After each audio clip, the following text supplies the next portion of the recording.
Welcome to another Big Ten Media Day. What number is this for you, Coach? Number 12. Number 12. I find it kind of hard to believe. I always kind of viewed myself as the young guy.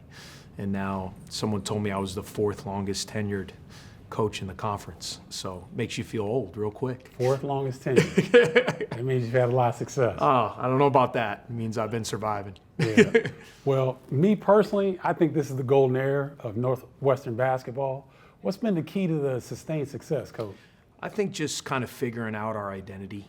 You know, we've been a chip on our shoulder, kind of gritty, blue collar program, and we've given an opportunity for a lot of guys that maybe people in our league didn't think were good enough. You look at a Boo Buie, no Big Ten offers.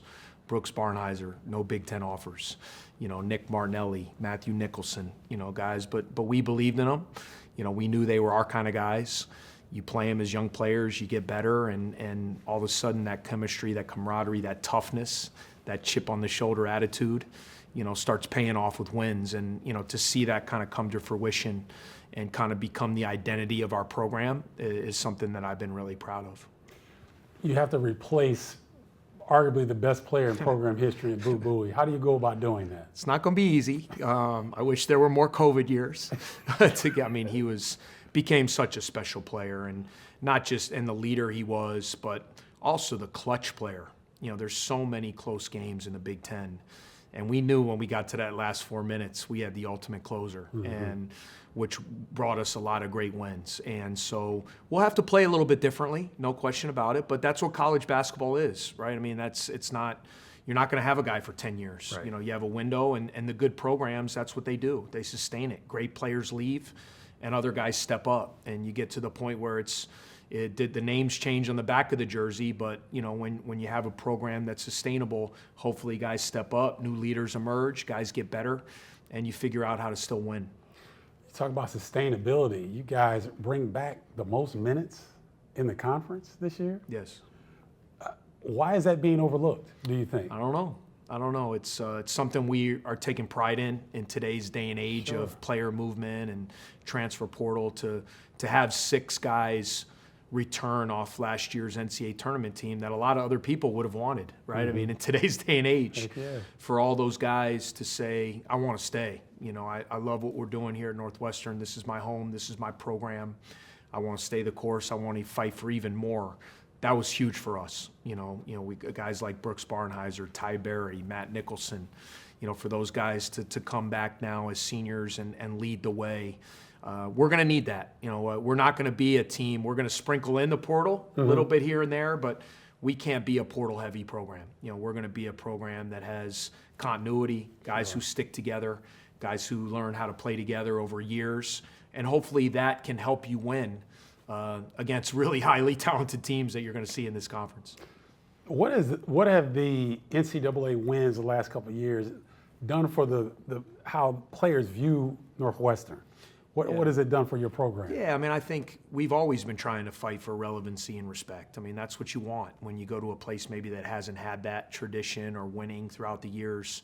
That's been something we've really worked hard for, and the only way you get that is by doing it on the court. You can't talk about it. You got to go out there and you got to win when it matters, and and you got to do it in multiple years. And I think that's what was really special about this current group. They stamped it. They did it to second place and then third place in arguably the best league in the country. I know we're biased, but top to bottom, to do that is a heck of an accomplishment. And I know our guys are hungry for even more. We stay motivated. You find motivation with each year, and we know, okay, Boo's gone. How are you going to do it now? Right. And we know that's going to be the narrative with this team. And I know what we have in that locker room. We got a lot of guys back that are accustomed to winning. They're used to winning. They know what winning is all about, and we're going to really lean on that experience. You seem to have figured out with your team and your program how to navigate the Big Ten very, very well. You've got 4 new teams coming in. How do you and your staff prepare to scheme against these 4 very unique programs coming into the league? It'll be different. I think it'll be a little bit of an advantage for them early, right? when you play, we have so much continuity in our league now with coaches. You know, we have a few new ones this year, but for the most part, when you play against a program a number of times, you kind of get a feel for what they like to do, how they like to play.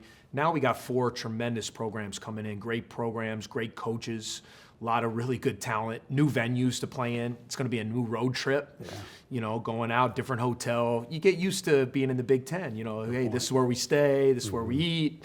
You know, you kind of get in that rhythm. So it'll be an adjustment, but I think our guys are excited, you know, going out to the West Coast, seeing some new venues, some new places, great traditionally powerhouse programs. I think it's going to be a lot of fun. It's going to make us better. You have an advantage being in the center of the country so that you don't really have to go like from west to east, but you still have to navigate these time zones. Have you talked to your dad about how he did that at the NBA little level? bit, yeah. I mean, because really, you know, we don't really deal with multiple game trips. You know, the East Coast trip, the West Coast trip, the NBA. You know, how do you travel? When do you get in? You know, do you take the red eye? Do you stay overnight? Do you come? You know, just trying to get a lot of information to keep our guys fresh. Any little advantage you can get. I think the conference has done a good job with in terms of the amount of time in between games.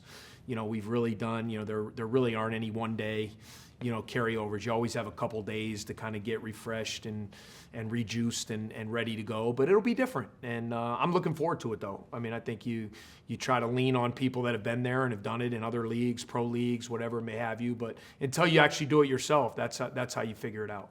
I know it's early and you've got to figure some things out. How will Northwestern look now post Boo Buie?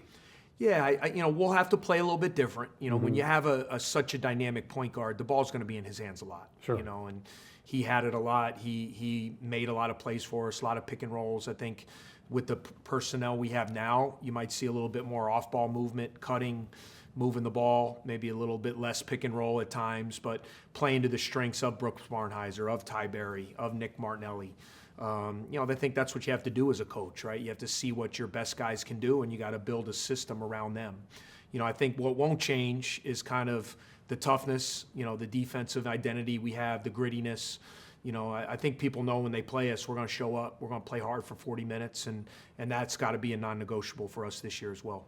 You know, me personally, I was very happy for Brooks Barnheiser because I've seen the work that he's put in and how talented he is to get the recognition. What's been your message to him in terms of helping him develop as a player to where he is today? You know, I think for everyone, you just run your own race. You know, he came in as a freshman. You know, everybody wants to right away play a lot, start. He came in with an injury.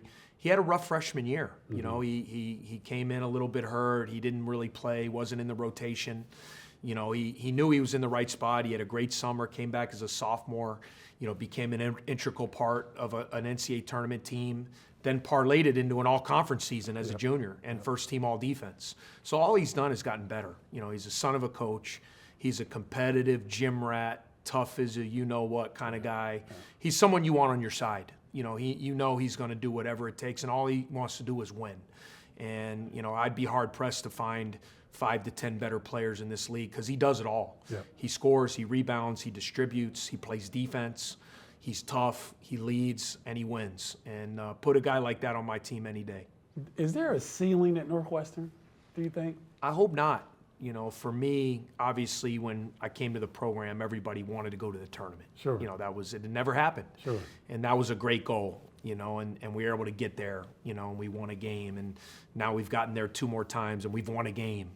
But, you know, we want more. You know, we've never been to a second weekend. We've never won a Big Ten regular season tournament. I mean, if you don't have those goals, why do you play? You know, why do you coach? You know, we'd love to get to a Final Four one day and see what we can do. I mean, I've always felt growing up in the Chicago area, what being that as beautiful as that campus is, the Chicago market, Big Ten, the academic component.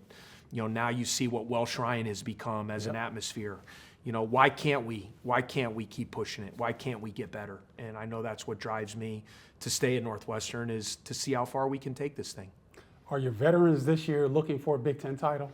I think so. I mean, if you don't, like I said, why put the jersey on, right? I mean, that's got to be a goal. You know, you want to compete. Now, is it going to be hard? Yeah. I mean, we've never done it in the history of the program, and you got to take it game by game. You can't get ahead of yourself. But, you know, I think anytime you start a season, you want to have that goal, you know, and I think playing meaningful games into February, into March. Sure. And in order to do that, you got to show up every day. And this group has done this. They've been unbelievable to coach. And I'm excited to see what this year's team can do.